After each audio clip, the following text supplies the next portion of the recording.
আজকে রান্না করব মুরগির মাংস।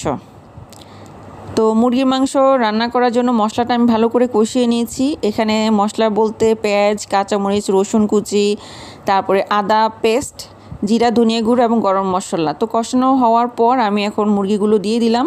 মুরগির মাংসটা দিয়ে দিলাম। মুরগির মাংস ভালো করে নেড়েচেড়ে কষিয়ে নিব। কষানোর পর তেলটা উপরে উঠে আসলে আমি আলুটা অ্যাড করে দেব। আজকে শুধু আলু না, আলুর সাথে ঢ্যাঁড়সও দিব। মূলত আজকে মুরগির মাংসটা আলু এবং ঢ্যাঁড়স দিয়ে রান্না করা হবে। এটা খেতে কিন্তু অনেক মজা। আপনারা চাইলে বাসায় ট্রাই করে দেখতে পারেন। তো কার কার ভালো লাগে ঢ্যাঁড়স দিয়ে আলু দিয়ে মুরগির মাংস কমেন্টস করে জানাতে ভুলবেন না। তো ঢ্যাঁড়সগুলো আমি কেটে নিয়েছি। মাথা লেজটা এখন দিয়ে দিব। আলু তো দিয়েই দিলাম। আলুটা আগে দিয়েছি কারণ আলু হইতে একটু সময় লাগে, ঢ্যাঁড়স হইতে তেমন সময় লাগে না। তো এই যে আমি ঢ্যাঁড়সগুলো এক এক করে দিয়ে দিয়েছি। আস্ত ঢ্যাঁড়স দিয়ে দিলাম আমি।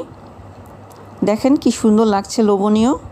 তো সবাই ভালো থাকবেন, সুস্থ থাকবেন এবং ভিডিওটি ভালো লাগলে লাইক, কমেন্ট, শেয়ার